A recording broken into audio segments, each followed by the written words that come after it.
This proves you got somebody out to get you real bad, Bob. I just hope that the house is still there when we get back. Yeah, I didn't think of that. I wouldn't worry about it too much. You wouldn't. Christ, they may have broken in and ripped off all we got. All Bob's got, anyhow. What if they stomped the animals? Don't worry about it. I left a little surprise for him.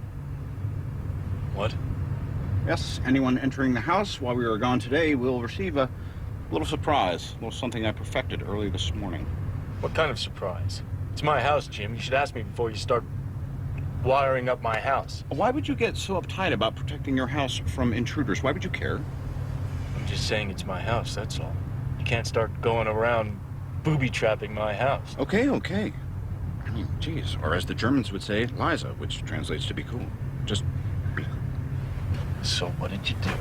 If the front door is opened while we are in absentia, thumbnail-sized auxiliary motion detector digital memory cameras start recording. You should have told me. What if they come in through the back door or the bathroom window like that infamous Beatles song? To increase their chances of entering via the front door rather than in other, less usual places, I fortuitously left the front door unlocked. Suppose they don't know it's unlocked. Well, that's why I left a note on the door. You're kidding me. No. Yes. But no. But yes.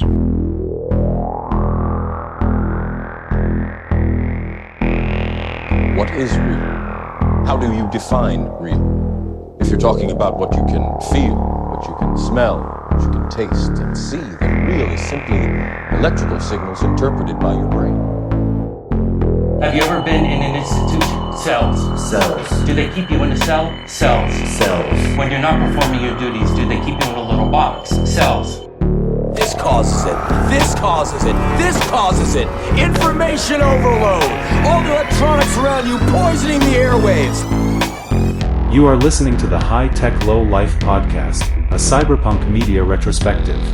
High Tech Low Life contains language and themes not suitable for all audiences, as well as spoilers for the content being covered. Listener discretion is advised.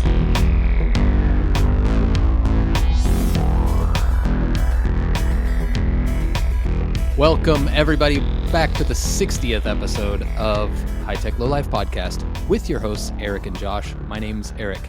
And my name is Josh. We're hitting it again once on a lovely Sunday afternoon in September. I don't know why I'm turning this into a radio show.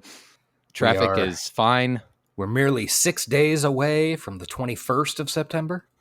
Are we? Yeah. Oh, is that a special day? Oh, yeah. It's Do a special you day. remember? Yeah, that's right. But yeah, we're here to talk about the movie A Scanner Darkly, directed by Richard Linklater, based on the novel by Philip K. Dick. Mm-hmm. Did I get all that right? Yep, that is all correct. And put the cart before the horse, but I think I really liked it. It's a very good movie. Yeah. So I was pleased. We'll get into it, but I had seen it before, and I remember, I don't think I was fully paying attention that day. Like, sitting down to fully pay attention was important. I can see where if you weren't, it would be problem. Yeah, and having given it the attention it deserves, I felt a little moved when it was over, so, which I guess was the point. Anyway, we'll get into it deeper after we clean some house. Okay. So... we got to talk about the worst thing that's happened. This is dystopia talk. I hate to bring this up. The world was rocked with this news this week. Mm-hmm. So we have to discuss it. Okay. Dave Grohl cheated on his wife. I got another confession to make. Actually, wait, cut that. Go back and switch it to me saying, "There goes my hero." Actually, I think it's best if I don't cut anything. I am dumbstruck by the amount of talking I've heard about this. It's really weird and interesting. What do people expect from their rock stars or from their celebrities in general? Stop putting these people on a pedestal. I mean, like, I don't know. I thought it's just such an interesting thing. And it's been, just about a week since it happened, I think. It's Yeah, probably something like that. Monday or maybe even Sunday. Like it's just such an unusual fucking thing where like usually you see, or even after the fact you'll see where somebody popped up 3 weeks beforehand. Hey, I'm hearing a rumor about some big rock star. Yeah, the blind item comes out. Yeah. But this one, as far as I can tell, was totally unexpected, and it was just Dave Grohl on his fucking Insta. Yeah. Like, yeah, I had a child outside my marriage. My wife thinks he might have been being blackmailed, which would make sense. Why I it would just believe come out of that. nowhere. Yeah. But do you care? Like I get that it's a dick move, and it makes him look bad. And sure, maybe he's lost a shred of respect as a human being. But at the same time, he's also a rock star. He's a fucking dude, and dudes get horny sometimes and do things they aren't supposed to do, and it really isn't anyone's business other than him and his family. Yeah, it's really weird because I don't know. I guess it might be that partially that sometime in like the mid 2000s, Foo Fighters switched over from being an alternative band to being a rock and roll band. Mm-hmm. And that subsequently, like, and I mean, the fact that they've been around at this point for 30 fucking years, has morphed their image to, and I mean, they're about the closest thing we have these days to dad rock actively. On that level, maybe, I don't know. There's plenty of, I could name you a dozen, but I'm sure, but like huge fucking arena rock, and they're a dad band. I mean, yeah, they're definitely a dad band. But it's very weird. Like Creed's playing arenas again, so I guess sure they are. There's two. Sure they are. Thanks TikTok, which we needed. Yeah. What's the tour? Fucking Creed, Third Eye Blind. Yeah, I have to ask our buddies over at Step by Step because they do a bi-weekly Creed ticket news. Yep, they have been covering it. Wait for them to go. It's going to be great. It's going to be something, I'm sure. Early recommendo, Step by Step. Listen to it. It's fun. Yeah. If you haven't already started, I don't know. I don't remember when the last time we recommended them, but no, they've just been kind of general throughout our existence. Yeah. But anyway, Dave Grohl. Yeah, they are. I mean, and he's got a reputation for being the nice guy of rock, right? That's true. Yeah, that probably has a part of this. If this was Vince Neil, no one would give a shit. They'd be like, "Wow, his heart held up to that." But by the same token, this is what happens when you put famous people on moral pedestals. Like, I think it was I was on TikTok. It was Jason Pargin, the author. He's pretty popular on there. And he said, like, what if John Dies at the End? Yes, and a bunch of other stuff under what the fuck is his pen name for those? I can't remember. Yeah, he used to write for Something Awful a million years ago. Yeah, frequent Behind the Bastards guest too. But he said, like, if you found out your plumber cheated on his wife, like, yeah, that sucks for his family to be sure, but would it affect you hiring him as a plumber? Like, it's not like it's a cancelable thing. It's just a dick move, really. Yeah, and also, I mean, I don't want to disparage or something, rock stars, but we don't know anything about his family and his specific relationship lifestyle. Yeah. I mean, because I have read enough Rockstar memoirs and stuff where Rockstar Wars. Yes. Where they were married, but there was also, an open aspect of you're out on tour for a fucking year and your family's at home. So it's okay so long as that stuff doesn't come home. Yeah, that's a pretty common trope I've heard of. And Yeah, stuff. so I don't know. It's fucking And sometimes when you're having sex with a lot of people, babies happen. Yeah. Remember when we saw Chris Novoselic at Ozfest? Yes, I do. Very clearly.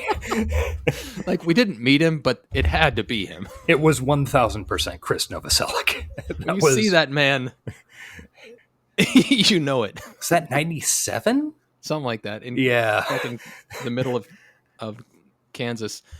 And not great seats either. Like, it doesn't make sense that it's him, but it had to have been him. It was 1000% him. I was very familiar and am still very familiar with Nirvana, and it was 1000% Chris Novoselic. I believe that was that was shortly before or shortly after I got shot by Lemmy. So yeah, and shortly before we took a little nap through the tool set. Oh God. All right. Speaking of things we don't want to recommend, what about things we do want to recommend? You got anything you watched this week? I know you do. You were texting me about it. I do have a thing I want to recommend before I get to that. Okay. I watched a movie called Kneecap. Okay, never heard of it. Yeah, it was at Sundance and has just this year and has just come out on digital. It is about some Irish language rappers who play themselves. They're called Kneecap, the band. And it is a pretty fun and funny movie. And it has a point. Like, basically, they rap in both English and also Irish. Mm-hmm. They're from Belfast. Shocking, I know. Mm-hmm. And like one of the big major points of the movie is that every word of the indigenous language that you speak is a bullet towards the colonizers. Yeah, I get it. Yeah, that's cool. And it's out on digital now. I assume it'll soon be free on Netflix or something like that. And it's definitely worth a watch. It's pretty funny. They're substantially more political than the Rubber Bandits, who I know I've recommended before. Yeah.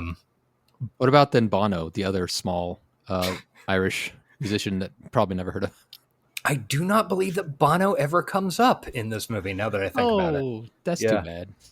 Anyway, it's a good time. Kneecap. I actually might check that out because I like Irish shit. Yeah, it's worth it. It's a fun movie, and it's not a music biopic fucking nonsense, Yeah. Which I don't know. I've come around over the past few years where at this point I'm pretty sure I just hate music biopics. Yeah, I don't love them. Like the nonfiction ones I don't love either. Yeah. Dewey Cox. That was a good one. Yeah, that's I watched that like a month or two ago. I was just like, I want to watch that stupid Dewey Cox thing. And I was like, yeah, music biopics fucking suck. What the fuck? Have you ever watched The Sound of Metal? Yes. Yeah. I never got around to it. It looked really sad. And so I've been waiting. It's a bummer. But it also looked really good. Yeah, it was. I saw it. Was that 3 years ago when it came out? Because that was COVID times, right? Yeah, I think so. Yeah, no, 2019. So it probably came out right before COVID times. It actually, I bet the Oscars. It would have been the COVID Oscars. Yeah, you're right. Yeah, I watched it whenever it came out and thought it was very good. And Riz Ahmed was fucking great in it. And it is kind of a goddamn bummer. Yeah, I need to sit down and just resign myself to being sad. Mm-hmm. Speaking of being sad, what's the other thing you watched? I don't have any recommendos. I've been watching trash reality TV. Okay. I watched, because of this podcast, The Crow 2024. Because this podcast, you watched the famous cyberpunk show, The Crow. Okay, look. Now, this is very, this is intricately knitted into our podcast. Number one, someday we will watch The Crow, because I demand it. You have that power. I cannot stop you. Um, number 2, the director of the 1994 Crow is Alex Proyas, who also directed Dark City, Another which questionably cyberpunk. we will 1000% cover that movie. All right. We have to. It's the law. And then number 3, this movie is directed by a guy named Rupert Saunders. And do you know what else he directed, Eric? No, I have no idea. He directed The Ghost in the Shell. The bad one? Yes. So we're also 100% going to cover at some point. Yes. So this movie is bracketed in 3 directions. Hoi. Yikes. So it was great, right? It was dog shit. It was boring dog shit. Was it everything the trailer promised, which was pretty much, boring dog shit? Yes, it really was. It was honestly impressive. Because now The Crow, the 1994 movie, has a bunch of flaws. I watched it sometime in the past year. I don't remember. I think it was actually since I moved in here. But I haven't seen it in so long, but I remember it kind of skating by on vibes and good performances. yeah, and yeah, that's the thing. It's got fucking vibes and it looks cool as hell. Yeah. Even in a, like, it's a movie that really gains a lot from the fact that, I don't know, they turned on like one fucking light on the entire scene. Yeah. And Alex Proyas, the director, is a fucking visual style genius. I mean, he also did Dark City. He did some insane Gods of Egypt movie, which was very bad. Okay. But the movie probably looked cool. Yeah. It looked cool as shit. And then he did a movie called The Fall with Lee Pace in like 2004, 2005, something like that. And it's a really good movie. It's about like stuntman and movie stuntman in like the 1920s. Oh yeah. And it is pictures of it. Like, it is so fucking beautiful. So like the main things that movie had going for it was incredible looking.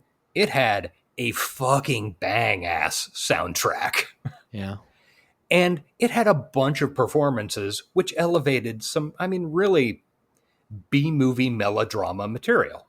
Like, and I'm not one of these people who are like, oh my God, if only Brandon Lee had survived, you know, he was so amazing. Because he's fine.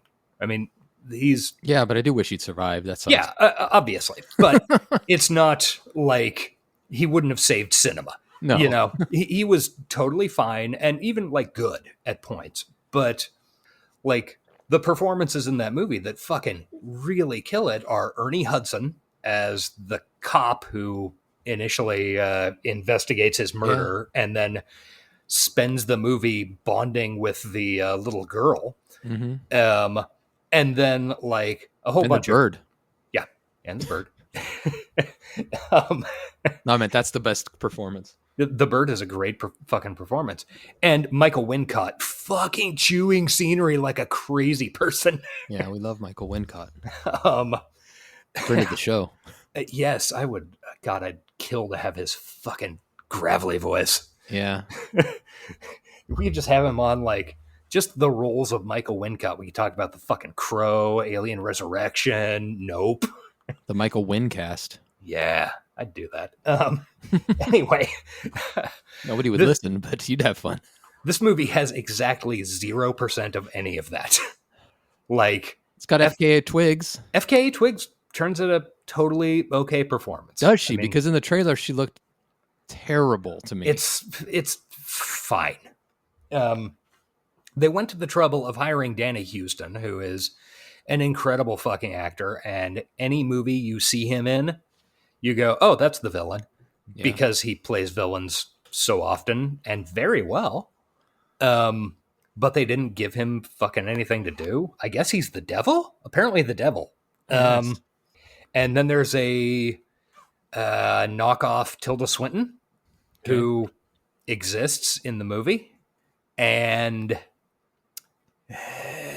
Bill Skarsgård, how's he? He was kind of a non-entity. Like he was doing good at playing like I'm all fucked up, but it was a very boring version of I'm all fucked up and traumatized. Yeah.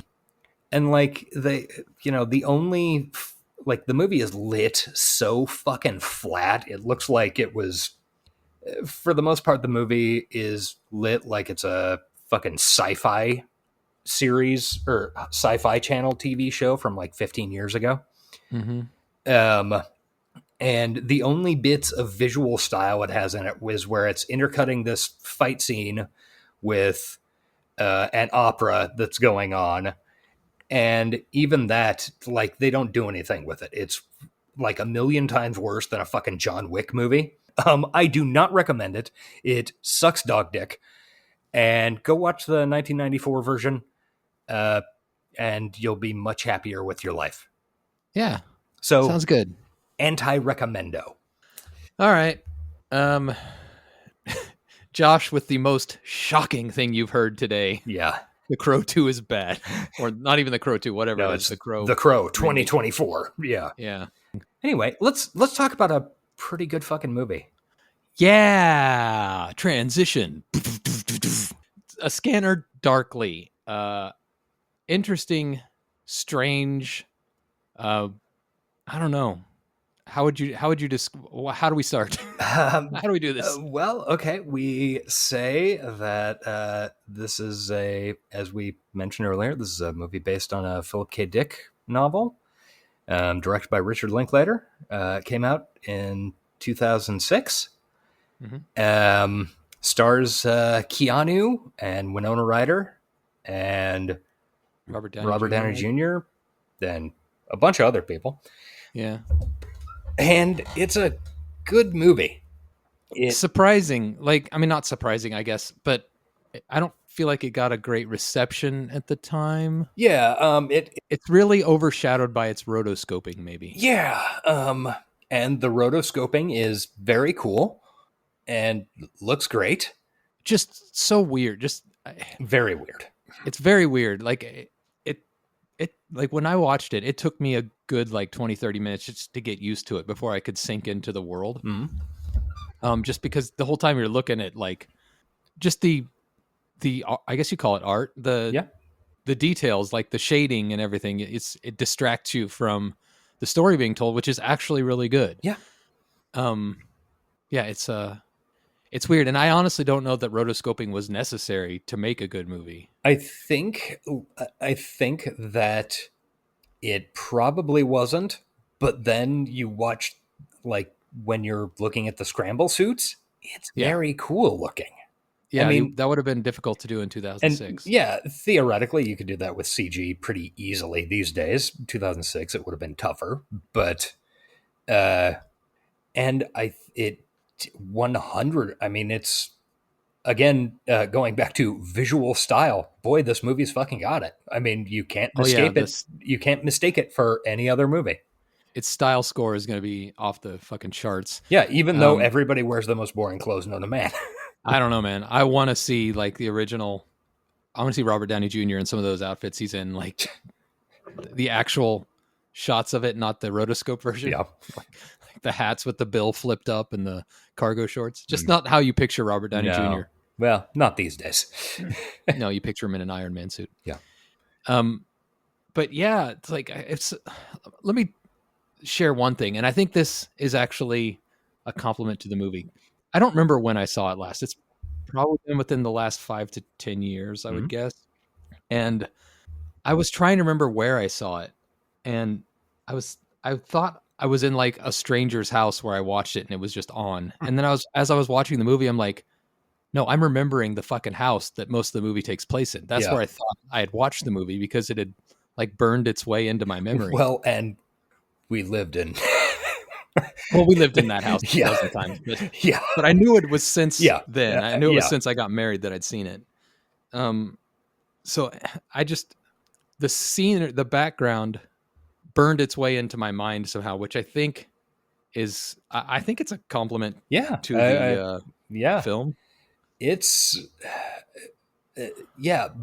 before we get into any of the plot or anything like that, a huge amount of this movie is really, really, really accurate if you were the type of person who in high school and college got into decently hard drugs and knew a bunch of people who were into decently hard drugs.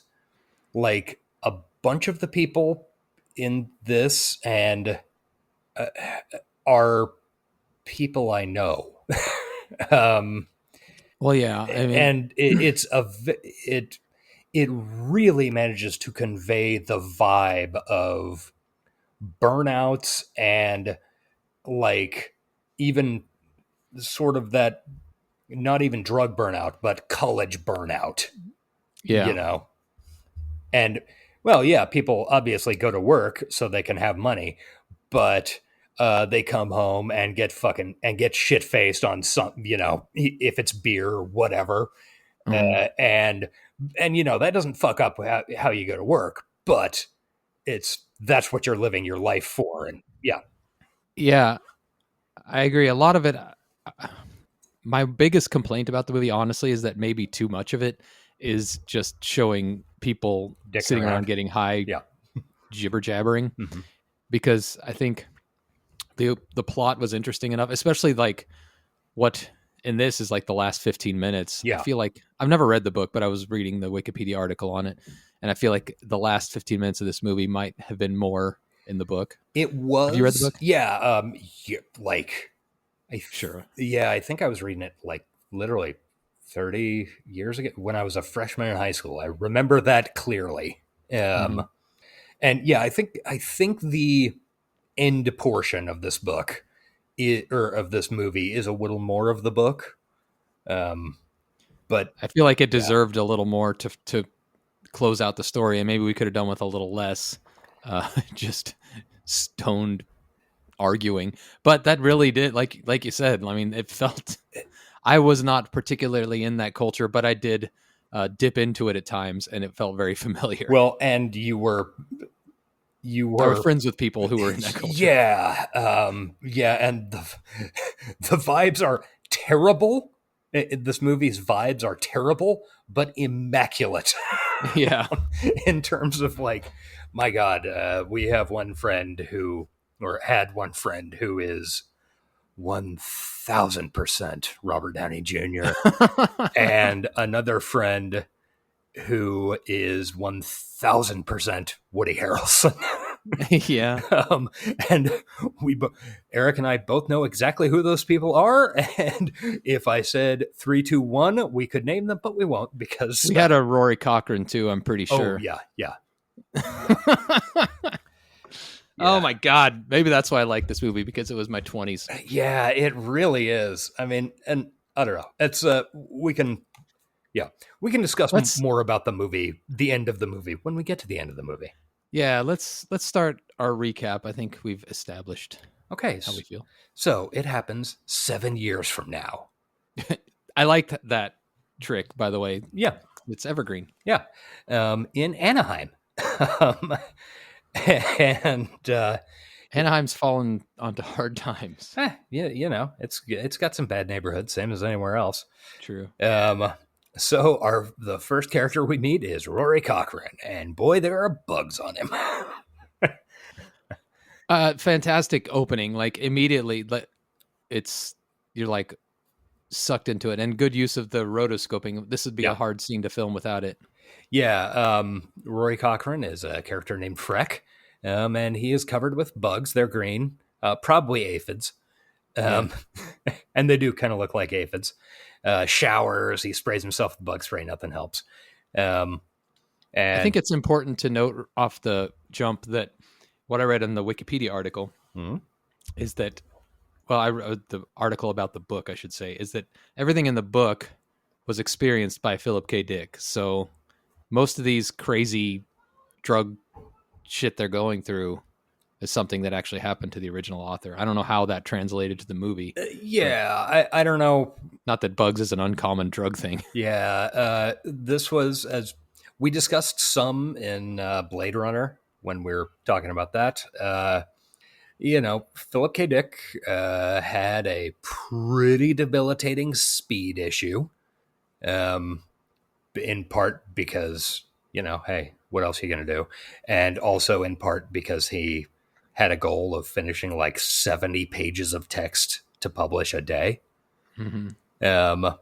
So yeah, he probably went through a bunch of this, and then also the book is partially based on he went into the Synanon program.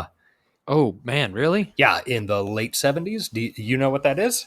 Yeah, there was a Behind the Bastards on it that was fascinating. Yeah, he went into Synanon in the late 70s. Mid 70s?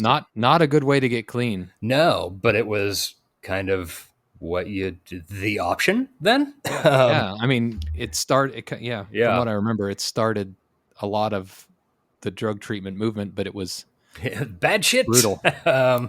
Yeah, it was bad shit. It was just for the audience. Basically, it was started as a church, and then developed into a drug treatment program for people that Alcoholics Anonymous, which at that point was pretty well established, could not treat because the symptoms were the addictions were too different or whatever. And this was before NA possibly existed, and certainly before it got well established. Because I think NA didn't really become a thing until 70s or 80s. And also kind of became a cult. Yeah, too, right? It became a real weird cult, and they had all sorts of very unpleasant therapy methods, like what's called attack therapy. Yeah, where they sit around in a circle and just berate somebody. Yeah, it's very much like the Chinese Cultural Revolution, where you go through criticism. Like everybody yells, "What's wrong with you?" And all your issues, and you have to be like, "Yeah, I'm sorry, I'm bad." So yeah, he went into Synanon sometime in the 70s. Which explains the scene with Rory Cochran's character in bed. Yeah. A lot, actually. Yeah. And knew a bunch of, and also he was, as the movie ends, there's a sort of roll call of the honored dead or honored damaged. And, so Philip K. Dick got divorced from, I don't know, one of it, like his fourth wife? ? He was married a bunch in like 1970. And then he ended up having a bunch of like 20-odd-year-olds living at his house doing drugs with him for several years. And this is also when he was super into fucking drugs. So a bunch of this is based on then. Does that make sense? Yeah.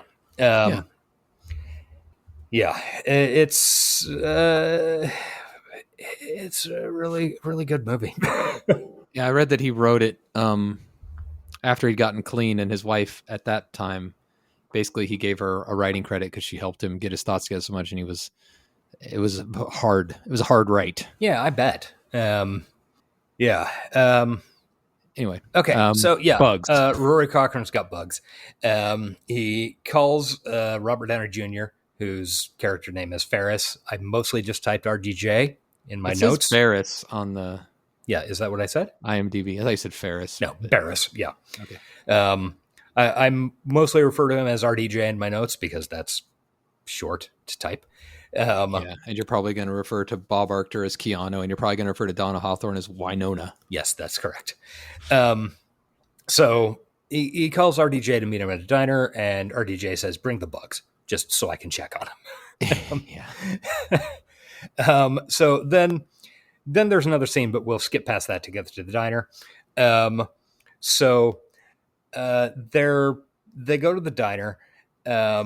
Well, first he drives to the diner. He is in a sweet ass mid 70s Corolla. He gets executed by a cop.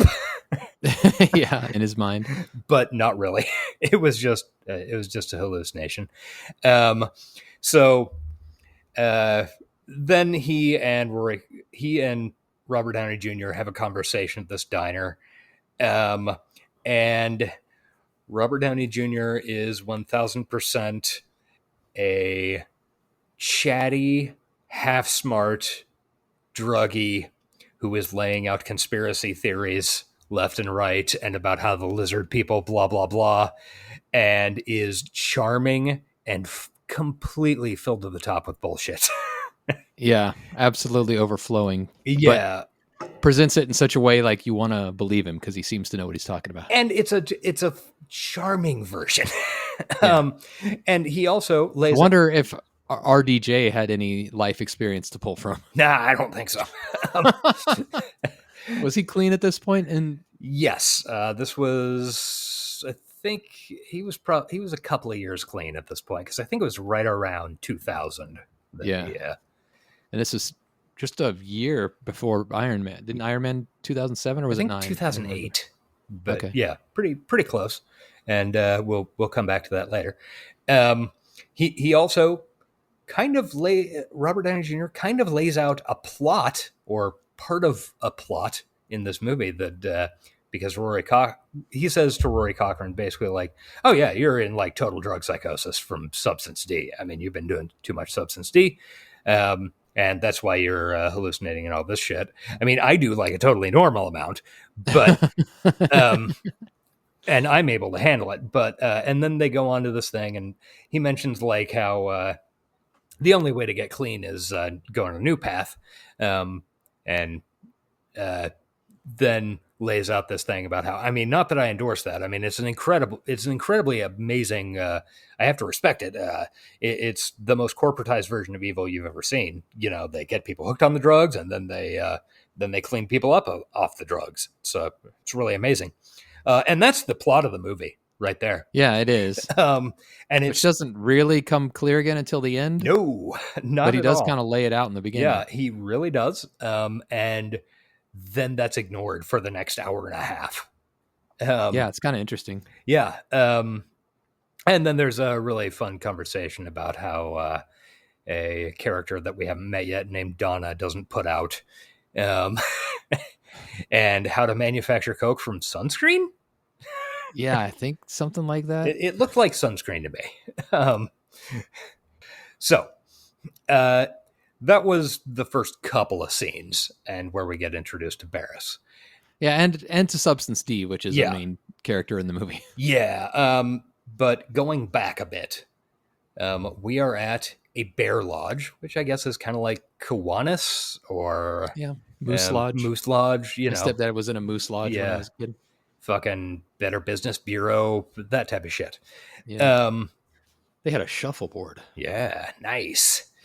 And so we're in a bear lodge. There's a big meeting, and they are going to meet a local narcotics officer. The local narcotics officer is in this suit that like scrambles up all of their facial feature, every feature on them. It's very cool looking in rotoscoping. Like, it's kind of the point of having the movie rotoscoped. Yeah, there's besides that, there's like the bugs, and then like later when Rory Cochrane meets his alien sin writer, that's really the only three that truly benefit from the rotoscoping. Yeah, it's a really, like, I hesitate to call it effect, but I bet it was difficult to do. I don't know. I don't know.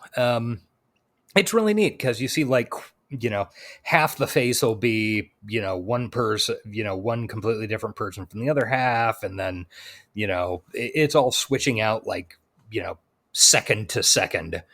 Is it worth it, by the way, for us to explain what rotoscoping is? Oh, that's not a terrible idea because it's not a real common technique anymore.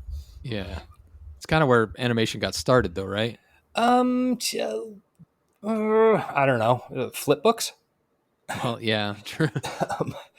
But like Snow White was rotoscoped. There's some rotoscoping in Snow White, not a ton. Rotoscoping is where you shoot film of something and then you either have or as an animator trace over it, and you're able to do different shit with it.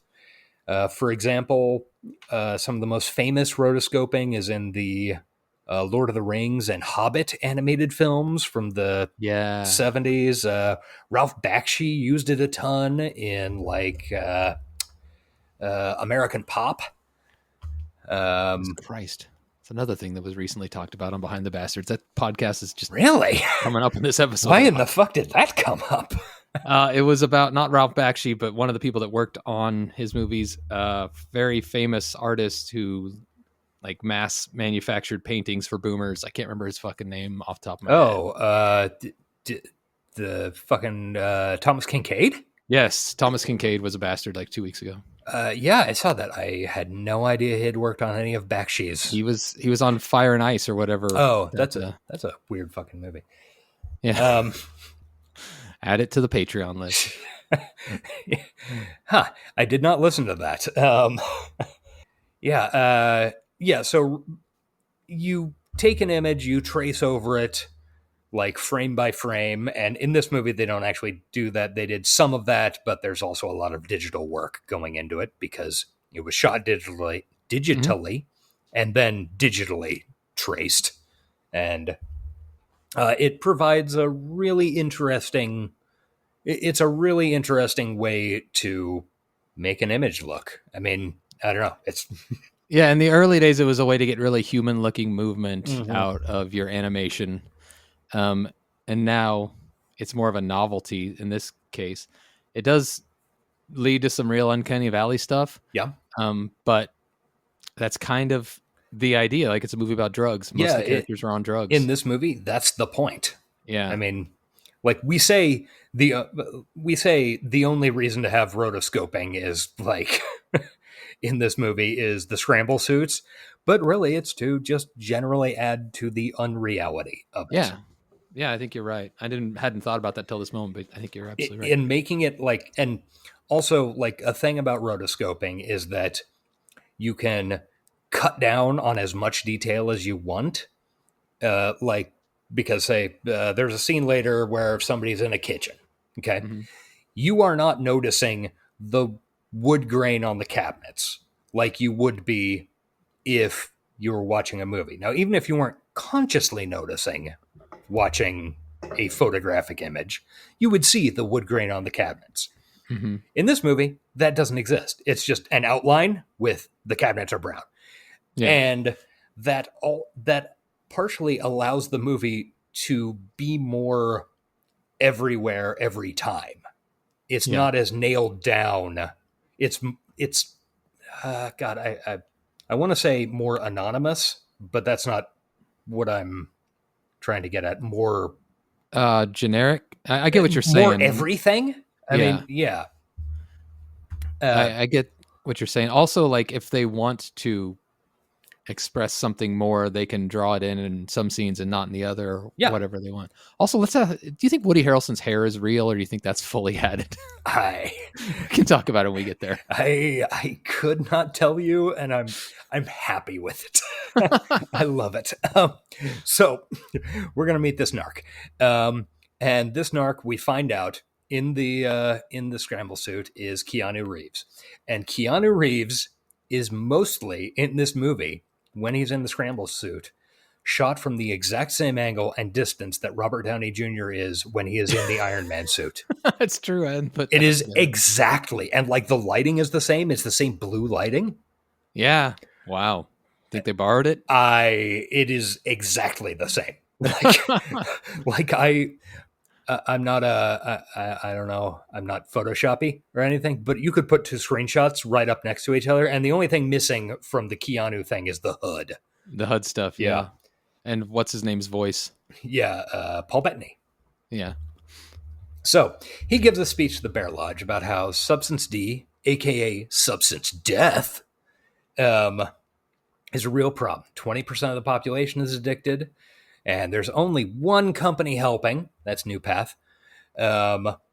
In Substance D, like it's extracted from a small blue flower, and like the D is for desertion of your friends, desertion of your friends from you, despair, and death. Yeah, it's interesting to point out that he came with a prepared speech that he kind of zoned off in the middle of. Yeah, he slips off task. And then got in a slight argument with his handlers via some radio link he had, and then kind of started ad-libbing where he did the D is for this and this and this. He doesn't seem to be fully bought in on his job as a narc. Well, and he's also just kind of drifting off in the middle of giving a speech. Yeah. Like, he starts slipping off task, talking about like, and, you know, the problem, part of the problem is the profits. You know, we need to get the profits out of this. Imagine if you were a diabetic and you needed insulin. Wouldn't you rob somebody? What? Yeah. And this DEA agent is called Fred. That's his name for when he's in the scramble suit. Yeah. Which we find out shortly applies even at the office. Yeah, I got questions about that. Let's keep going. Sure. So after this slightly sketchy speech, he gets some applause and is like, yeah, I'm saving the streets, getting dealers off, whatever, and goes back to the office. And at the office, he walks into the office is set up. It's not, the detail isn't given at all, but there's actually a really interesting thing watching it the second time. Like, basically, when you're in the hallway of the sheriff's office, there are only certain doors you can go into, and they have like lights above them. So when he walks into and out of offices, there's always an indicator. He's not going places by choice. It's just, this is the only place to go. Okay. So he goes into what amounts to a private locker room, pulls off this still suit. You're like, oh shit, it's still Keanu. suit. Still suit. Yeah. Sorry. What was I thinking about Dune? Oh, the Blank Check did their David Lynch Dune this past week. I kind of like the idea of it being a still suit as well, though. Sure, why not? The urine and feces are processed in the thigh pads. Yep. Which is a detail I don't think they gave enough. I don't think Denis Villeneuve gave enough. No, he really could have focused on it. Let's be honest. Where are the urine and feces, Denis? Yeah, come on, man. He pulls off a scramble suit. I probably typoed that like 10 times in my notes. I just think it's such a great slip of the tongue. So he strips off his scramble suit and hits the street. And he's Keanu Reeves in 2006, looking fucking sexy with a beard. Yeah, Keanu with his standard shabby chic overcoat, and it's peak Keanu. Yeah, a cartoon version. Yeah, it really is. And he calls Donna, who is Winona Ryder, and is also, fucking Winona Ryder, for Christ's sake. Yeah. Because he needs to score some fucking drugs. Which is funny because he's a DEA guy, but he's got to score some drugs. So apparently he's setting her up or something. And also, we see some cuts of him being surveilled from inside the office. Mm-hmm. Or inside an office. And we find out his real name, quote marks, is Robert Arctor. Yeah. Who we heard RDJ talking about. Yes. Has that happened yet? Yes, we did. And that's the Donna that wouldn't put out. Right. And how RDJ lives with Robert Arctor, or stays at his house, whatever. So we're like trying to... A situation I'm familiar with. Really?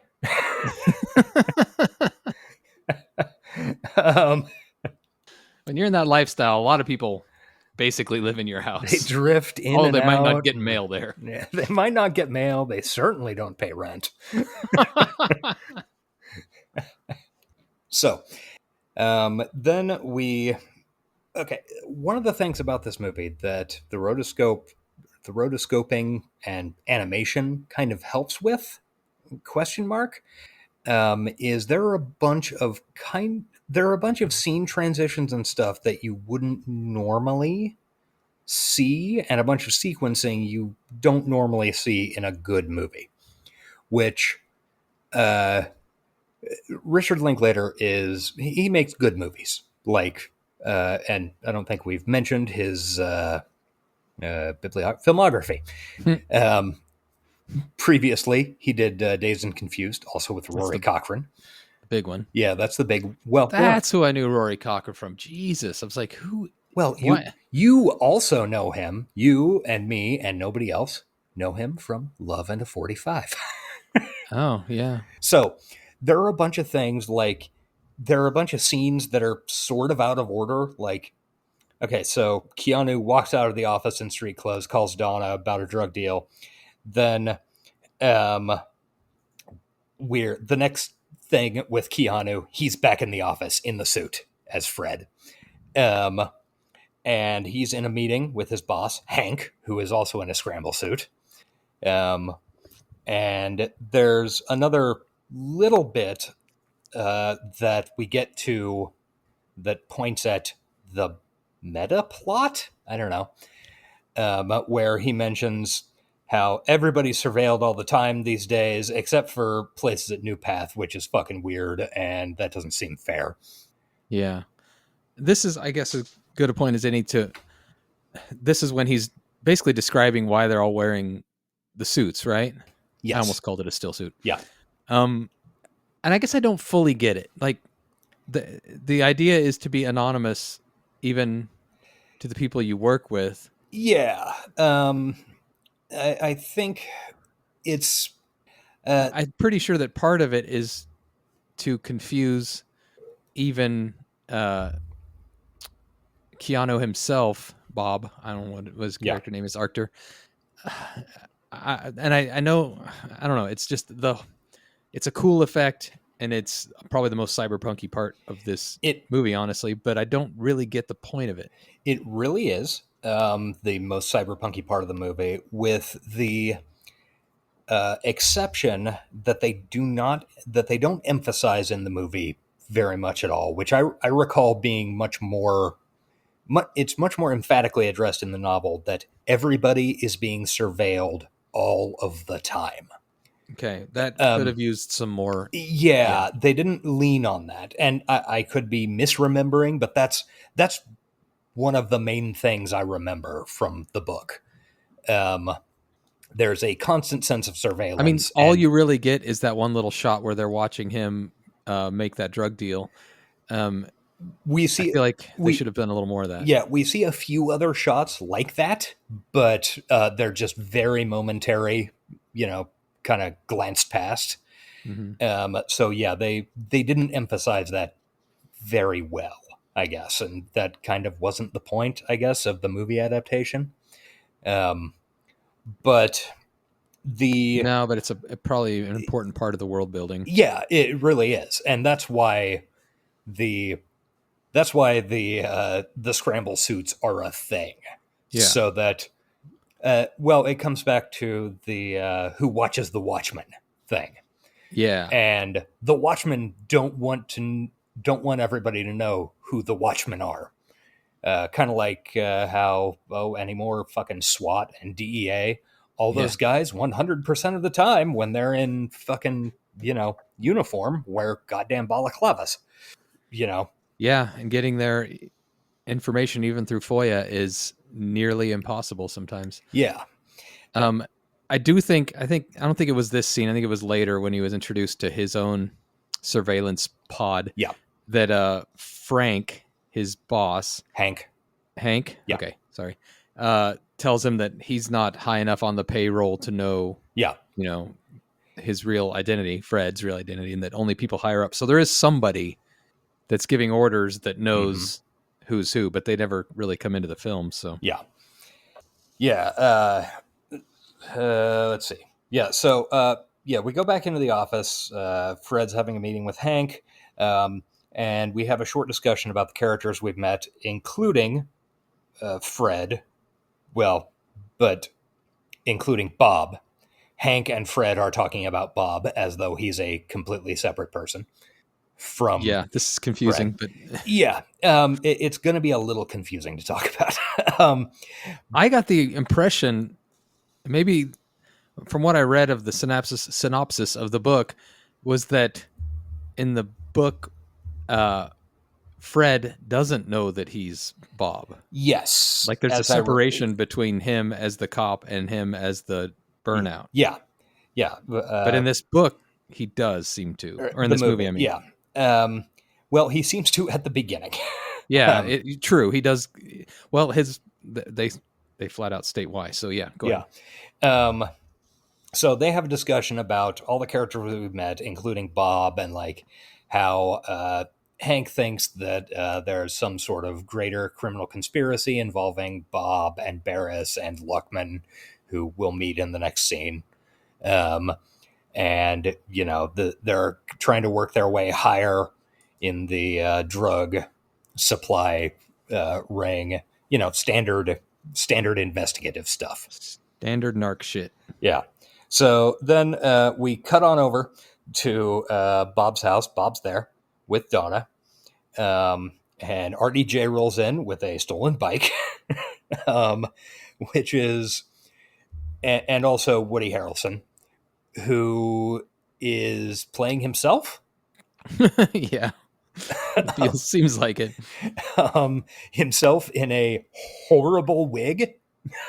He seems to be having the most fun of anybody on this set. He really is. He's got the hair of Job from the Lawnmower Man. Yeah. And he is dressed as a mix of Shaggy and Fred from Scooby-Doo.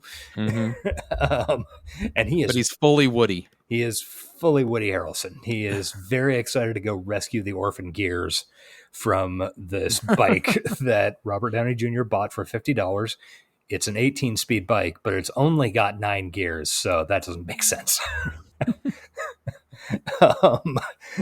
It's a really funny conversation, and it's very much the slice of life bullshit that a bunch of this movie is.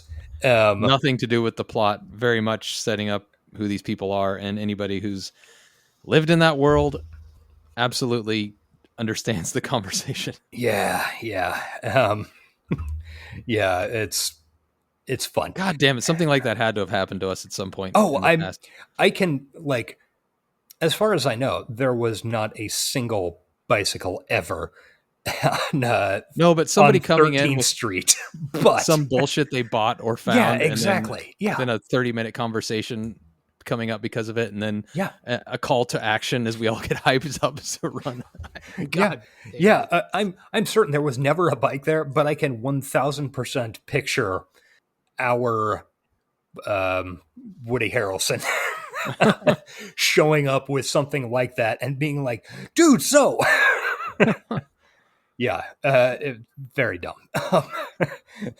So this, slice of life thing goes to Fred getting a medical checkup. It is very specifically not a Rorschach test. No, they get mad. Yeah, but it's basically a Rorschach test. And they are checking him for brain damage because substance D causes brain damage. And it's not all great. Like, all the results don't seem great. He's clearly experiencing some issues. But, it's kind of you're, you need to lay off.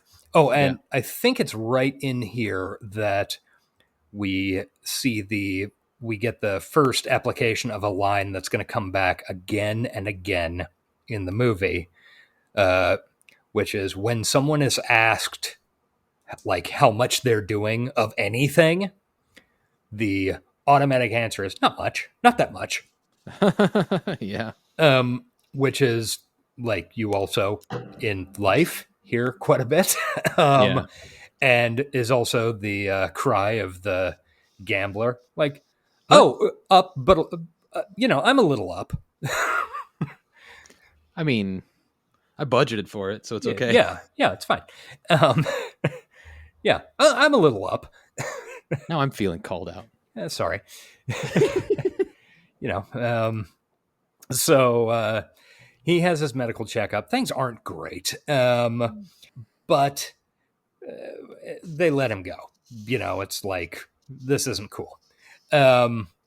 And then we cut to Robert Downey Jr. coming into Hank's office, and he fully fucking shops Bob as the head of a giant criminal conspiracy to to Fred and Hank. Fred being Bob. Right. And he doesn't know that Fred is Bob. Yeah. Hank doesn't know that Fred is Bob. Fred is probably not completely sure that he's Bob either at this point. Yeah. And he is laying out a line of bullshit about how there are going to be terrorist attacks and how he can, he's been taking samples of, just to be able to provide to you guys, taking samples of all the drugs that Bob gets, and he spends way too much money. And also, he was wondering, maybe could he have a job application? Our DJ kind of steals the show in this movie.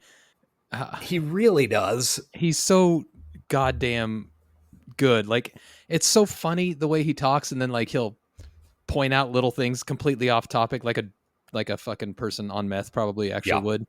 And it's like he has experience with the stuff or something. I don't know, but he's just so great. Yeah, he really is. Like there are a bunch of very good performances in this movie, but fuck, he nails it. I mean, remember the days when he didn't just do superhero movies? Kind of miss him. Yeah. Some of this. Hey, he was in Oppenheimer. He was good in that. Oppenheimer. Oh, it was good. So then he is escorted out. Fred and Hank are like, "What the fuck's going on here?" That guy's a fucking lunatic. And Hank says, "Well, regardless, I'm authorizing you. We're going to put a full holodeck surveillance suite in the house so we can keep an eye on it." And Fred's like, "Oh, okay, cool. Neat. Won't you guys know if I have to service them or something?" And he's like, "Oh yeah, you just have to delete yourself sometimes, but you got to leave yourself on there all the time. We assume you're in the house. You're one of these guys, right?" Yeah, it's confusing, and it's got to lend to the damaged state that he's in. Yeah. Because he's got to surveil himself, but then edit himself out of the surveillance. Of some of the surveillance, but leave himself in some of it. Yeah. So he walks away confused from this, but that's where we're at. And then we cut to a memory of a really nice family scene in the house where Bob has a wife and a couple of little daughters, and he's going to make some popcorn like Chris did at Astronomicon. We only have 38 bags left. It's good popcorn, though. It was. And this is, we don't know for certain because the way the movie's gone and the way the movie will go from this point. This is maybe a memory of Bob's breaking point. He bangs his head on a cabinet, starts yelling, decides he doesn't hate his cabinet. He hates everything in his life and wants to be rid of it. This is kind of autobiographical to Dick from what probably I read. Like, who knows for sure? But I don't know that for certain, but I believe it. And he's getting memories of the house when it was like a nice suburban home filled with a wife and children. Yeah, and it is certainly not that anymore. So then we take a road trip to San Diego. With Bob, Woody Harrelson, and Robert Downey Jr. Woody Harrelson is something Luckman, I think is the character's last name. Let me find him. Where'd he go? Where's his mop? Yeah. I can't find it. It's something like that. So they're going to drive... Luckman. L-U-C-K. Yeah. So Ernie. Okay, yeah. So they're going to drive to San Diego. They have a breakdown. This road trip also happened to us many times. Yes. Many times. Idiots. We weren't high while doing it. At least I wasn't. Idiot screaming in the back seat. Yeah. So completely random breakdown. Was this sabotage? In fact, you probably said at some point I could fix it if I had my tools. Yep. 1,000%. And boy, I know that engine compartment like the back of my hand.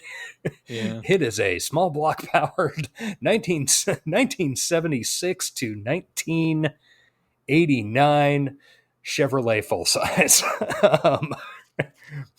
Apparently what happened was the throttle cable came unhooked from the carburetor and all hell broke loose and it just over revved. And yeah, anyway. They think they're being targeted. Yeah, they're obviously being targeted. Which they are. Yeah. But not here. So they're getting the car towed home and they're having... Poor tow truck driver. Yeah, I know. And Robert Downey Jr. explains to them how, it's fine. If this was all a plan, it's cool. We'll know if they broke into the house because I set up a bunch of digital cameras to record as soon as the motion sensor goes off. Another, I swear I did not put this together while I was watching it, only until this recap. Another way this stupid house is like many of the houses we lived in back then. There's like a really nice, expensive computer setup in the dining room. We always had top of the line computer shit. Yep.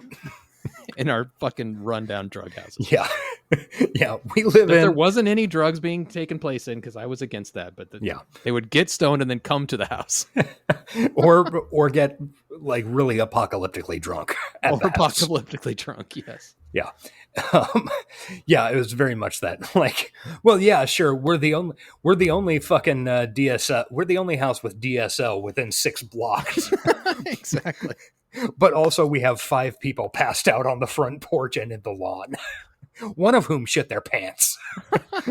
I'm not sure if I've paid the electricity bill in a while, but the $100 a month high-speed internet bill, the first to come to Emporia, Kansas in the 90s, that got paid right away. Fuck yeah.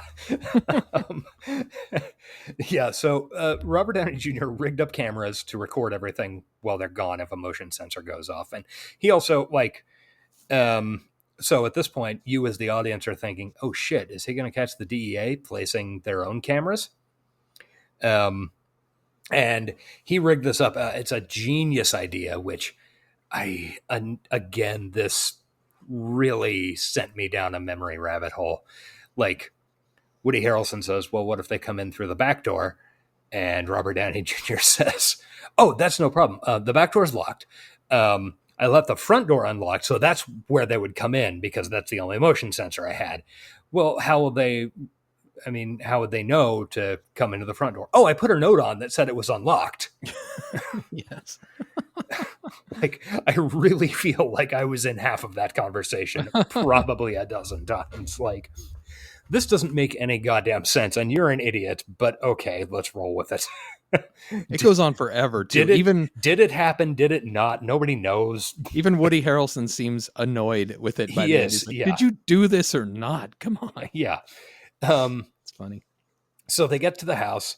They find no note on the door, which means the house has been broken into. Robert Downey Jr. pulls out a gun, which seems very safe. There were guns around our house back in those days. Definitely not. I feel like there was always a gun floating around. At least one gun floating around, yes. It's amazing we're still here. Every once in a while, I really think, how the fuck did we survive?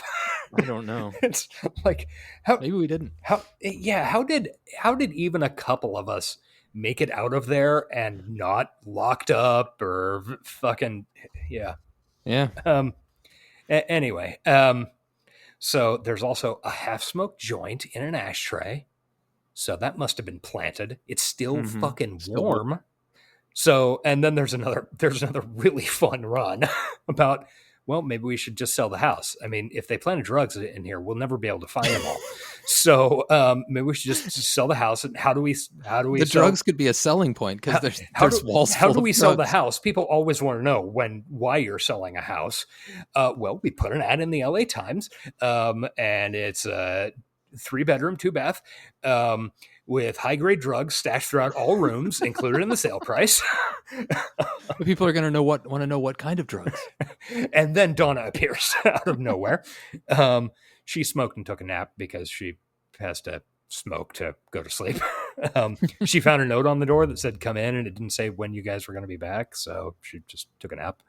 That's That's it. climactic. That's it. Yeah. So it turns out in the end that the motion detector didn't go off anyway. Like, it was broken. So very fun and normal situation. And God, again, just the fucking memories. Yeah. So now Fred goes to work and is scanning. He is the scanner, or one of the scanners, in the title. Yeah. He's watching the surveillance from the house. And he watches Robert Downey Jr. and Woody Harrelson discuss whether the house is under surveillance and being watched and stuff. It's a fun time. Then there's a fun fixing the car montage of... Is this when... This is before the choking scene, I guess. Yes. Yeah. Okay. Yeah, that's like the next scene. All right. So then there's fixing the car montage is fun. Did we also skip the back in the backyard with the homemade silencer? No, that's coming up later. Okay. I think it gets mixed around. Yeah, it does, because it all like it's like those times in your life where like the episodes just occur. They don't necessarily follow from one to the other.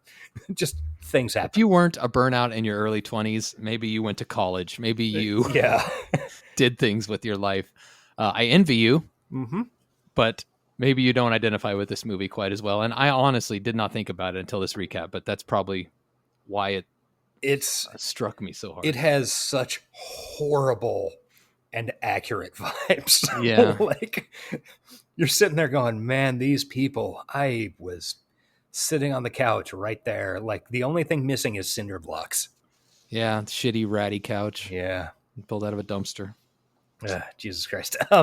So there's a fun fixing the car montage about how this must have been done with specialist tools. Counterpoint, needleless pliers would have pulled and also those pins that hold the throttle cable, and those fail all the time. It's just a thing. Don't worry about it. And Freck shows up, Rory Cochrane, and he is freaking the fuck out. And we had a couple of Frecks in our group. Yeah, we did. And he's freaking the fuck out, and this is the end of him being in their part of the movie. He's still in it. He's still in it, but he is clearly deeper than that first scene in the diner into his psychosis. Yeah. But he's also like weirdly kind of the normal one in this scene. Yeah. Because he's like, these two guys are fighting. One of them has a gun. I should probably get the fuck out of here. Yeah. Which I identified with him in that sense. Fair enough. If you guys are going to kill each other, I'm the fuck out of here. Yeah. Yeah. And then we get to another scene inside the house. It's like, I hate going through this movie by saying, and then there's a scene, because they don't necessarily follow one after the other. I mean, I can't say because of this, they go to this next scene. And the next scene is where we have the world famous imposter speech about a guy who saw the Leonardo DiCaprio movie, which was called Catch Me If You Can, which is based on a book by a guy named Frank Abagnale Jr., who was a imposter. He went and he faked being an airline pilot and faked being a doctor and faked being this and that and stuff like that. So this guy thinks, boy, I could fake all that stuff. And then realizes he doesn't need to fake all this stuff. What if he just fakes being a famous imposter? So he just says that he faked being all of this stuff and becomes famous for being a famous imposter, which is like, I don't know, but I found myself just deeply drawn into that concept. Like, yeah, if you're going to be an imposter, why not be an imposter of an imposter? Then you're an imposter all the of work. Everything. Yeah. So then Fred's back at work. He's watching the scanners, and Woody Harrelson chokes on food. He heats up a microwave dinner, and starts choking, and Robert Downey Jr. just watches. Creepy. And it's another part that I felt way too fucking connected, because I think I feel that at least a person that we knew back in the day would do exactly this. Just kind of watch. We could with talk off air, interest. but yeah. Sure. Yeah. Yeah, just kind of like, yeah. And eventually he kind of gets up and starts calling 911 in the most... He does the things he's supposed to do, but with no urgency. Yeah. And no particular care about whether they're effective or not. Yeah, he says, I have what seems to be maybe an emergent situation. Oh, address. Let me see if I can find a piece of mail or something. Yeah. As his buddy's choking to death. Yeah. And while he's watching this, Keanu takes some D at his desk. Yeah. Because this is fucked up. Also, he's just taking D all the time right now. Yeah. Fortunately, a little more than usual because of job stress. Yeah. Fortunately, after Woody Harrelson passes out, he kind of bonks his head on the floor and then spits the food out and wakes up. So there's a minor confrontation about that. Not much, though. These two have a lot of confrontations. Yeah. And then we get a really great little vignette about Freck killing himself. Fun scene. Very fun. Definitely, I'm thinking had something to do with Synanon. Yeah. When it was originally written. I totally believe that. It's just a monologue delivered over the radio, narrating. And it is really funny. And dark. Yeah, very fucking dark.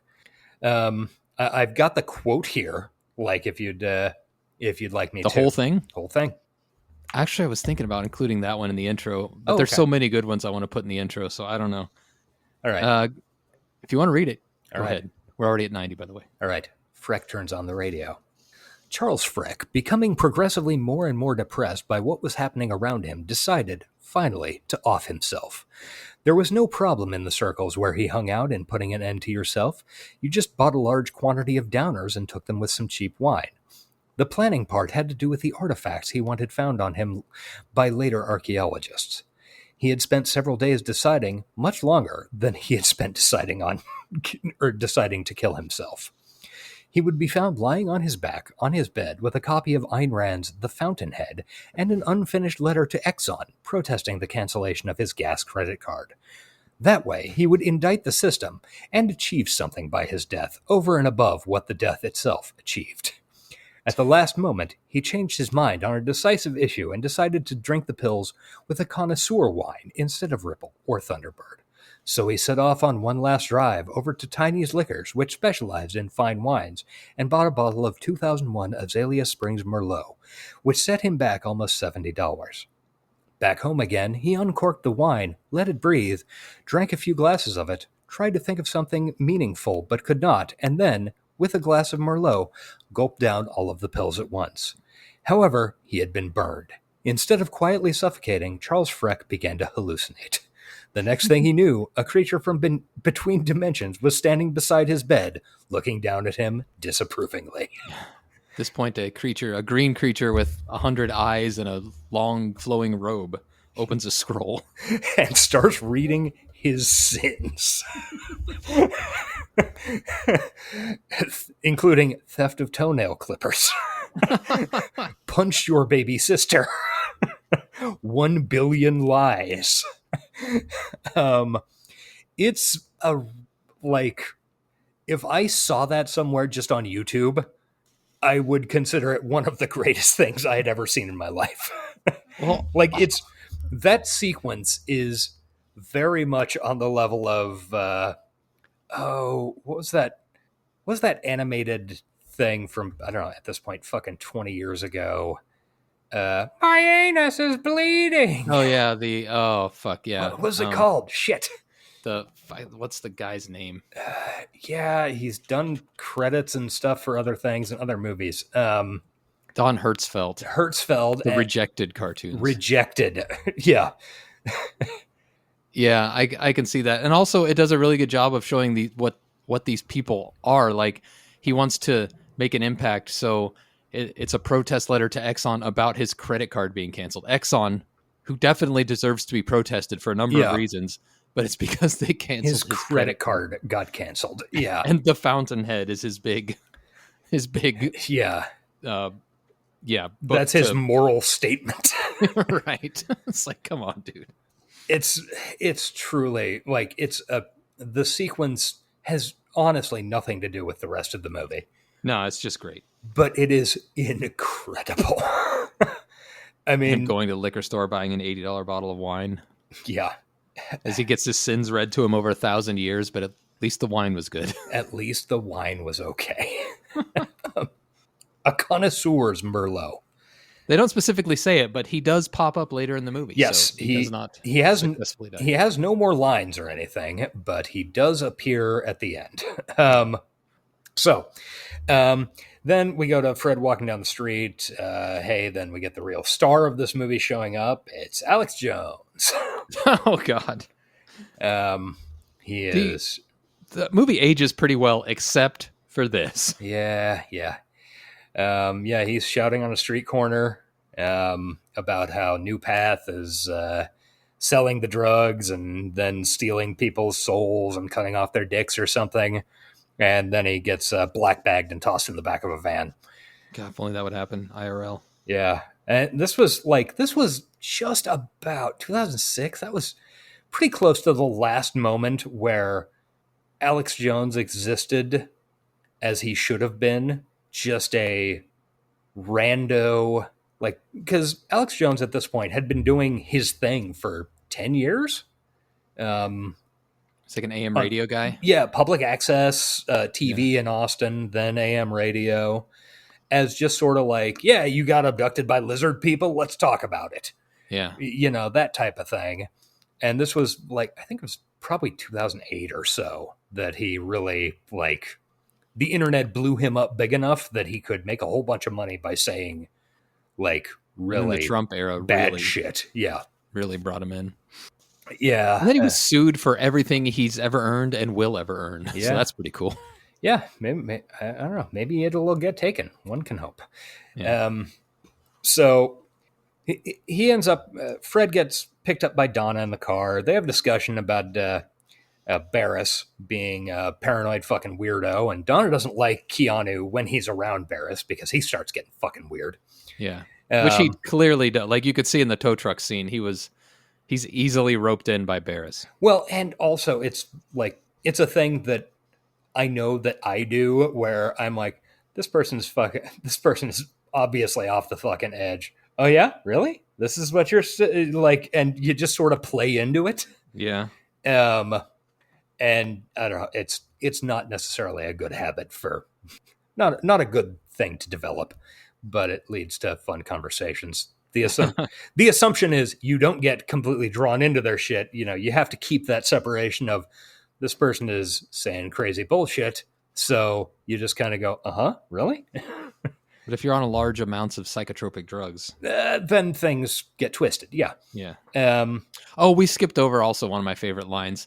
Back as the vehicle was getting towed and they're all about to take some substance D. Mm-hmm. And Keanu says, I'm starting to think this is maybe the cause of all our problems. And they're both like, oh, come on, blah, blah, blah. And they're saying, no, it's the people that are after us, blah, blah, blah. Yeah. And Woody Harrelson goes, yeah, man, don't blame the drugs. Yeah.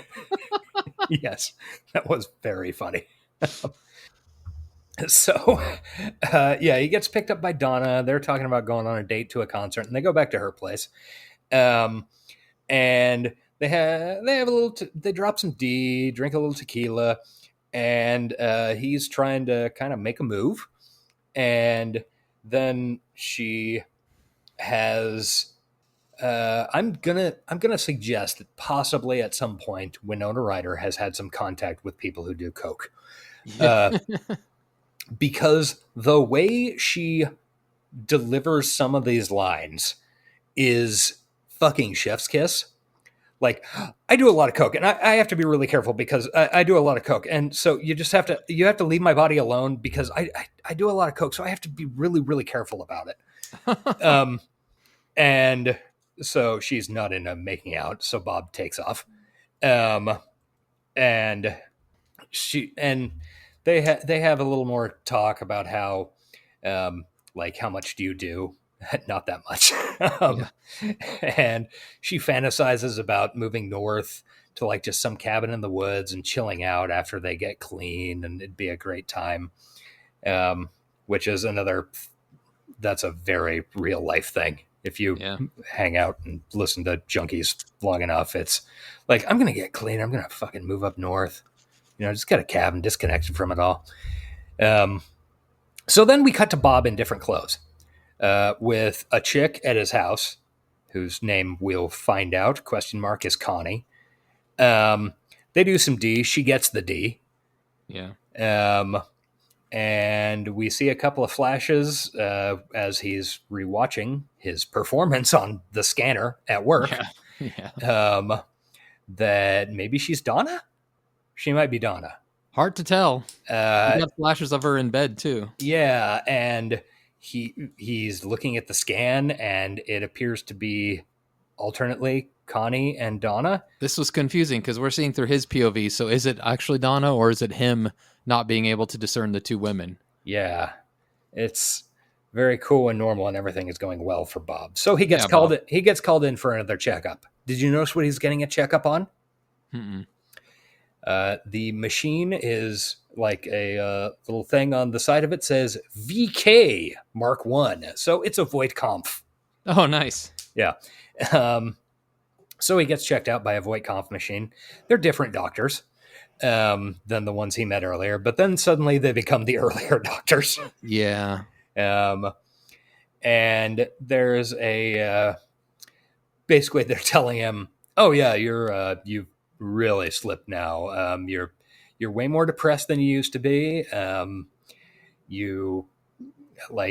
Things are not going great in your brain. You have hemispherical separation. These different hemispheres of your brain are competing with each other. So you'll be getting hallucinations and you might not realize it because your left hemisphere isn't able to comprehend what it's actually seeing. So the right hemisphere steps in and just makes shit up. And this is kind of metaphoric for his two, or symbolic of his two lives he's leading, I feel like, that are also at war with each other. And frankly, these two therapists, which seem to be fighting each other for supremacy. Yeah. So then we get an interesting inner monologue about Bob Arctor. There are a couple of good Keanu monologues in this movie. From Fred, who is also Bob Arctor. And he is fully like disassociating himself from Bob, in that he starts talking about what Bob is doing and like, well, Bob, blah, blah, blah, blah. And blah, blah, blah, blah, blah, blah. And then we get the title, well, kind of. Yeah. Am I scanning them lightly or darkly? I hope lightly. Yeah. What does the scanner see? Into the head, down into the heart? Does it see into me or into us? Clearly or darkly? I hope it sees clearly because I can't any longer see into myself. And the doctors basically say he really needs to dry out and maybe some of this damage will undo itself. And by the way, how much are you doing these days? Not much. I mean, there's work stress. But so then we go into Robert Downey Jr. is in Hank's office, and he has a tape of Bob and Donna clearly planning terrorist attacks. They're going to poison the water supply. There are going to be fucking bombs. And we know this never happened. And yeah, we have seen no evidence of this. Bob and Donna have shown absolutely no interest in doing terrorism.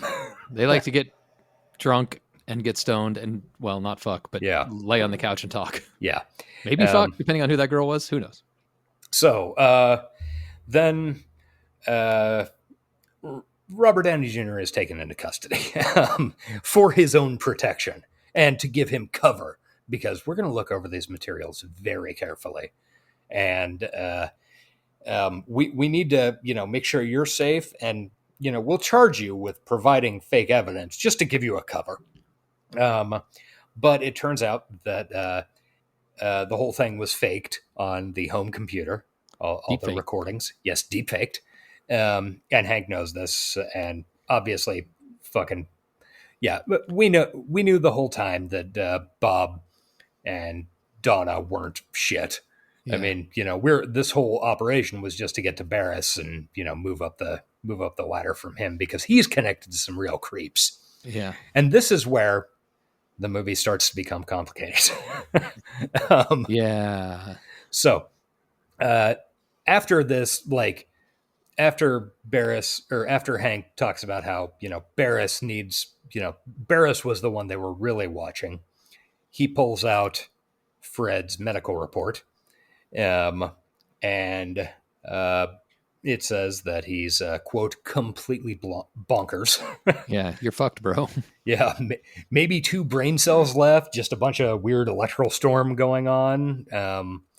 You are truly fucked. And by the way, your next paycheck's going to be docked, because getting addicted to hard drugs is against the law. So we're going to have to fine you. Yeah, we're going to have to fine you. And by the way, Hank knows that he's Bob Arctor. They've known for a while, just by process of elimination. Keanu is at this point not sure if he's Bob Arctor. Yeah. So Hank says, I mean, it's okay. What, you want us to call Donna for you? She seems to give a shit. And, you just check into New Path and, get cleaned up and everything will be okay. So then Arctor takes off. We follow Hank into the single person locker room that we've seen Keanu in and out of, changing into and out of the scramble suit. And it's Donna. Hank is Donna, and has been this whole time, as far as we know. Pretty sure. Yeah. So she then picks Bob up in her car, and is having a full fucking breakdown, and is taking a New Path. And hey, at New Path, we see some minor group therapy stuff, and we see Freck in the group therapy. So he survived. He shaved his head. Yeah, he's bald now. You can tell it's him because his mouth is all off kilter. Yeah, Rory Cochrane does good mouth work. Rory Cochrane's just pretty fun to watch. He really is. So then, and Keanu is Bob is clearly totally fucking burnt out. And he gets a transfer to the farm, where it'll help him, being outside the facility and the sun and stuff and watching things grow. And he is very burnt out. It's sad. And this is super compliant. This is very sad. It really is a bummer. When the guy in the hallway asks him, we think we can get you sent to the farm. He's like, can I work with animals? And they're like, we're probably going to start with plants. I like living things. Well, the earth is alive. Yeah. The earth is alive still. Yeah, that's true. And then later on is like, I like air. Yeah, we all like air. Yeah, he's just completely burnt out and agreeing with anything anybody says. So he gets transferred to the farm. And then we cut to a fast food restaurant, and it's a meeting between Donna and the counselor who had just gotten him transferred to the farm. Mm-hmm. And it turns out, really, fuck Barris, fuck Bob Arctor, fuck Donna, the whole thing. They're trying to trap New Path. Yeah.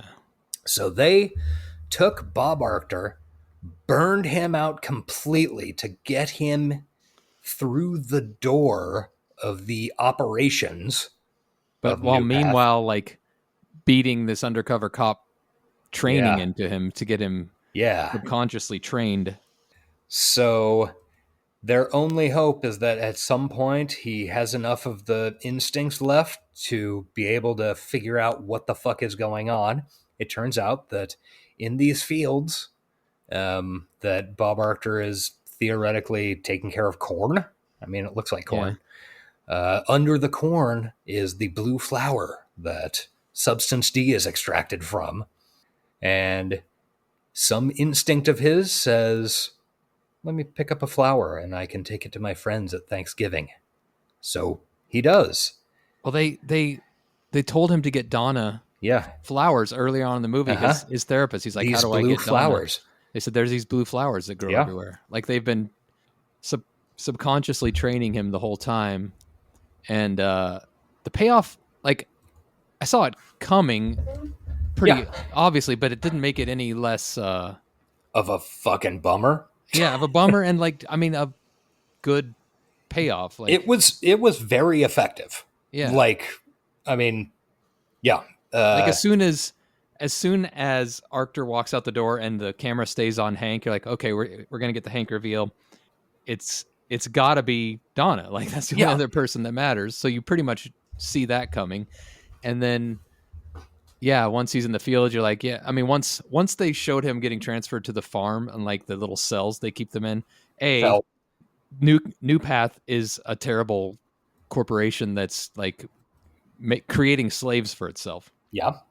And not only is it getting people addicted and then selling the cure, it's also creating slaves in the interim to do the work. Did they put you in a cell? Cells. Yeah. It's all very clear where that as it's unfolding, there's no like big moment of aha, but it's like, I don't know. It was very satisfying, sad ending. Satisfying is the wrong word, but also, poignant. I don't know if you noticed, but the cell he was in was 4G. 4G, like the satellite signals that they are sending into our brains with these vaccines, man. So, Alex, what's his name, had a hand in the writing, apparently. Yes, Alex Jones.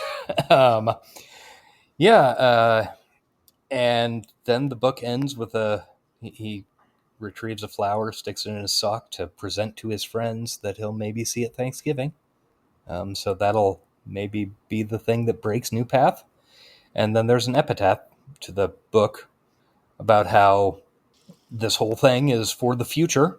And, I mean, theoretically, this whole deal, taking down New Path, will be a brief mention in a history book with no list of the fallen. And then the movie ends with a list of Philip K. Dick's fallen friends. Yeah, which was very touching, I guess. Yeah. It's just a list of blah, blah, death, Nancy, permanent psychosis, Joan, permanent pancreatic damage, psychosis. You know, just a list of the people who burnt out around him. Yeah. Good stuff. Yeah, it is a real goddamn bummer. It's sad to watch your main character, your POV character, just spiral down and then just become a burnt out shell. Yeah. I mean, it's not a common movie thing, really. Usually there's some type of either a valiant death or a comeback. But in this case... Yeah, and usually, like, when you do see that in a movie, like, say, I'm thinking of Leaving Las Vegas, or, what was that Darren Aronofsky film? Requiem for a Dream. Yeah. The whole point of the movie is that they're burning themselves down, and that's not how this movie is set up. Yeah. This movie is set up kind of as a, like, well, partially slice of life and partially... like, we're trying to work through this conspiracy of, is Barris the mastermind? Or, you know. Mm-hmm. And that is not what this movie ends with. And it's kind of sadder because of it. Because, I don't know, I find a lot of your capital D drama movies like that to be just kind of boring. Mm-hmm. Like, you know, okay, yeah, it's like, I know what you're doing here. It's a sad movie about a sad person in a sad situation. And, oh yeah, you know, it's it's tough to surprise me as far as those things go. But this one is kind of a surprise in that it turns into a different movie in the last 20 minutes.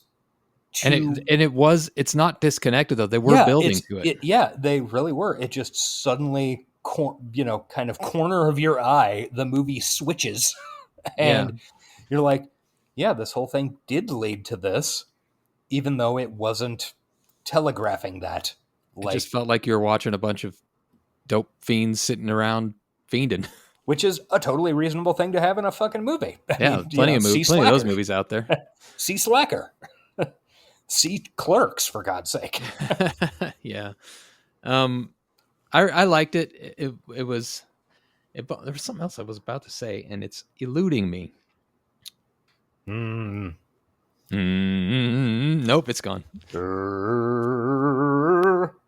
At any rate,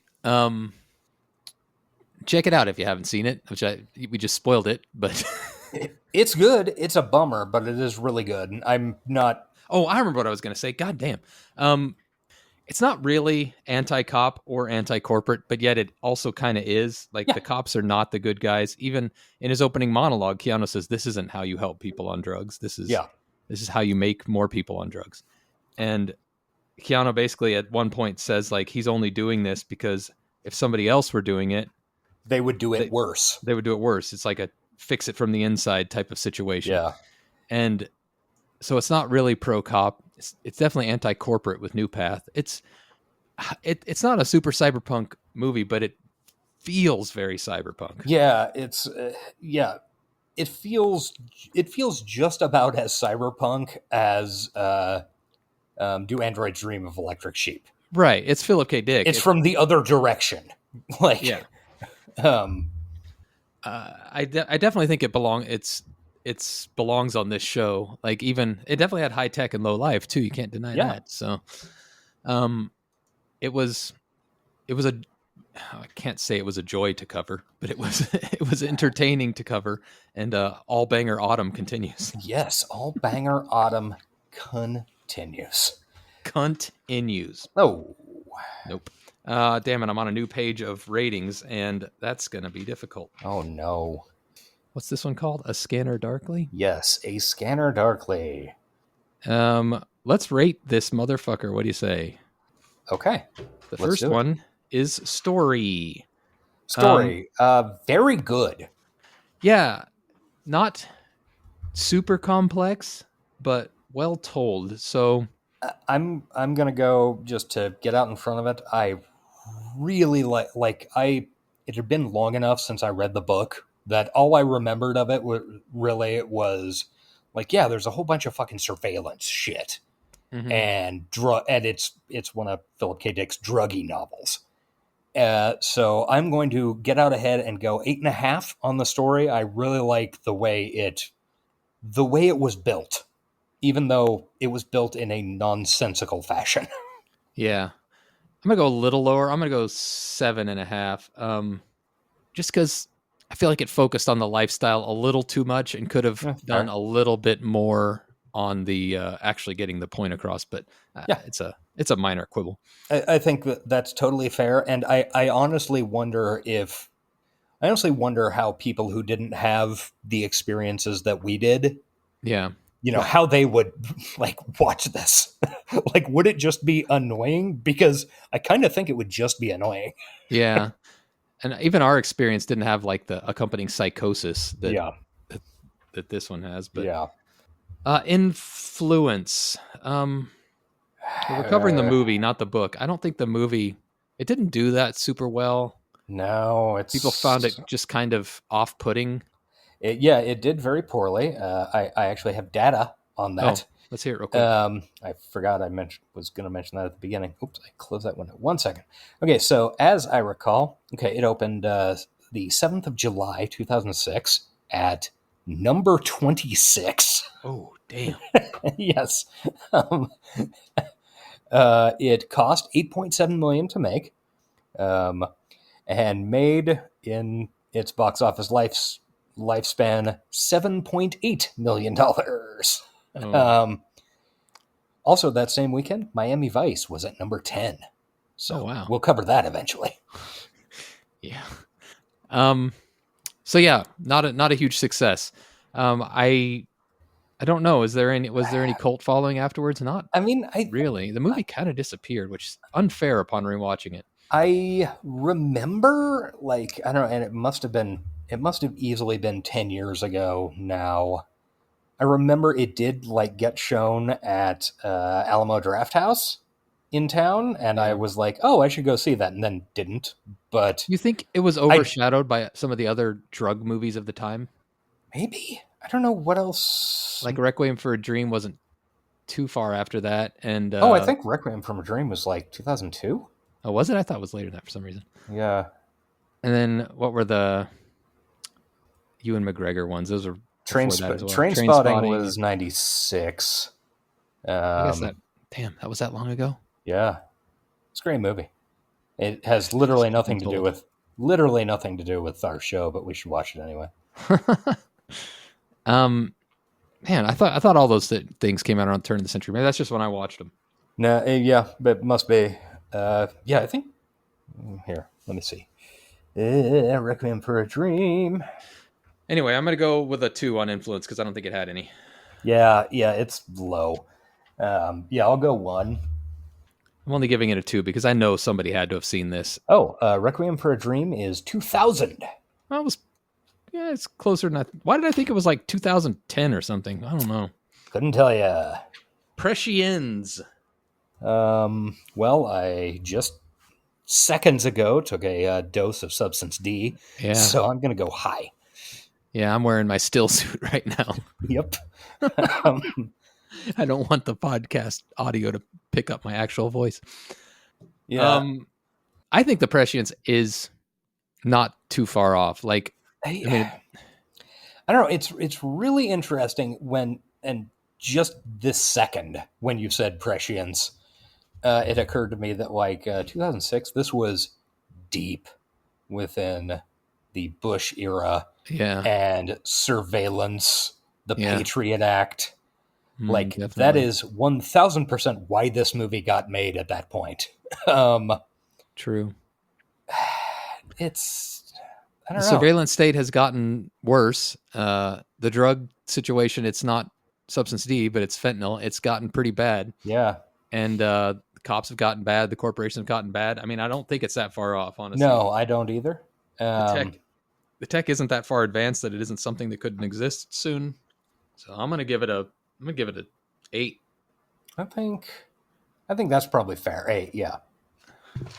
And lastly, we have style, which this movie is oozing out of all its holes. Sadly, none of that style had any influence, but like the rotoscoping alone, but even beyond the rotoscoping.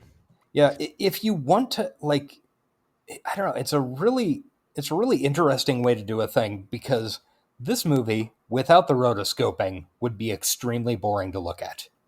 Yeah, I think I still would have enjoyed it very much. Still, I mean, if you just, because, I mean, they shot the whole fucking movie just in regular, and if you saw it that way, actually, that would actually be a really cool feature on a fucking Blu-ray. But the rotoscoping makes this movie look so stylish and stylized. I mean, honestly, fucking style has to be, even though everything in the movie is deeply unstylish, the style is easily 8.5 for me, just because of the technique.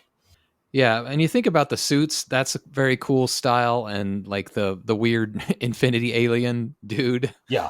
Which I count, because sure, why not? You gotta be some type of crazy to put that in your movie. Yeah, I think 8.5. I was gonna go 8. I'll stay with 8, but yeah. Maybe even I'm gonna go 8.5 too, because I'm waffling between 8 and 9, which means 8.5. Yeah, sounds great. 1 to 5, what are you saying? I'm saying 4.5. I'm going to say 4, because as much as I enjoyed this movie, I partially use the 1 to 5 rating as a how cyberpunk is it? Okay, that's fair. And that's obviously not not what you do or not what our audience should do. Our rating It's system just- is it's very fucking nonsense. it matters a lot. So, yeah. No, I agree. I'm 4 maybe is a little bit more fair, honestly, but I just, God, as it was something about the ending, like I was just sitting there like, fuck. It's That so moved me a little bit, man. it's Like so the listing of weird the names. in that it's sort of like the last 15 minutes of the movie comes out of fucking nowhere, except for the fact that, you know, once you're in the middle of it, you're like, yeah, the whole movie has been building to this. It's just not how movies are built. Yeah. the whole reality of the movie has been building to this, but it's not what you put on a screen ever. Which I think lends to its style points, honestly. Yeah, it really does. And then, yeah, the fact that it includes that epigram at the end is like, that hammers it the fuck home. Like this is a sci-fi story, but this is a real story. Like, yeah. That's a Scanner Darkly. Yeah. Thanks for coming along with us on that super upbeat, happy journey about drug addiction and surveillance state. Yeah, it was a great time. Next week, what is the name of that film we decided to do? I am hoping that All Banger Autumn continues. I haven't seen this one. Josh has. He said it was fine. Yes, the movie that we'll be watching is 2023. Did we decide? Yeah, I think it's December of 23. Yeah, end of last year's The Creator. A new one, which we need. We've been mired in the past for too long. Let's check out the modern age's take on cyberpunk. And this looks pretty cyberpunk from the stills I've seen. It's, it is, in my recollection, not a great movie, but boy, there's a lot of shit to discuss, and it is very fucking cool looking. Yeah. So, and it's pretty fucking cyberpunk. So, yes, next week, The Creator. All right. Bum, bum, I look forward to it. And that will do it this week, right? In case you have anything else, I wanted to plug all our stuff, but other than that, I can't think of anything. All right. Check us out on Twitter at Johnny60seconds. Check us out. Well, I am also at the Frog with a 0, and Josh is at Ace_Collins. Correct. Why was I second guessing that for a second? I've said it 1 million times. Don't know. It's been the same for literally 16 years now. We're also on Bluesky. Just search for High Tech Low Life Podcast. I think we'll be the one that pops up. We have Josh has one too, which is, what is yours? I think it's also Ace_Collins. I could be wrong. I don't think I've given this out 9,000 You could also times. search for Josh from High Tech Low Life, which I think is how it presents. I've given up on having a personal Bluesky. I just use the podcast one. Yeah, fair. No, it is Count Zero, but with a 0 instead of the O at the end. .bluesky.social. There you go. That's very cyberpunk. Yes. And then we have a Patreon, patreon.com/hightechlowlife. If you want to pay $5, we've got a bunch of bonus eps on there. We got more coming, and it's a good time. Oh, also, people have asked, I'd only recently put it on our link tree. We have an email, hightechlowlifepodcast@gmail.com. If you want to send us emails, we've been getting them. One of these days, we're going to have to just do like a mailbag episode or something. Yes, we had discussed that, and then I forgot about it. Yeah, but keep sending them. Yeah, we've gotten some good and bad suggestions. I love them both. We'll take a suggestion. Honestly, it's just nice to have people interacting with us. We're so lonely. Yeah, so lonely. So starved for attention. Until next week, do you have a sign-out phrase? There's only one thing we can do to thwart the plot of these albino shape-shifting lizard bitches. Bye. Bye. This has been the High Tech Low Life Podcast. Find us on Twitter at Johnny60seconds, email us at hightechlowlifepodcast@gmail.com, and find us on Patreon at patreon.com/hightechlowlife. Theme music by Nihilor at nihilor.com. Thank you for listening.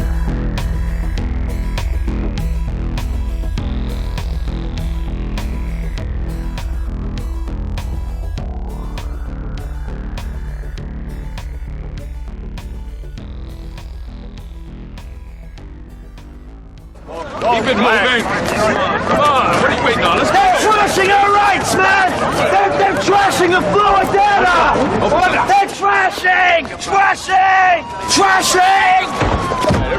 Hide the planet! Hide the planet! Shut up and get in the car.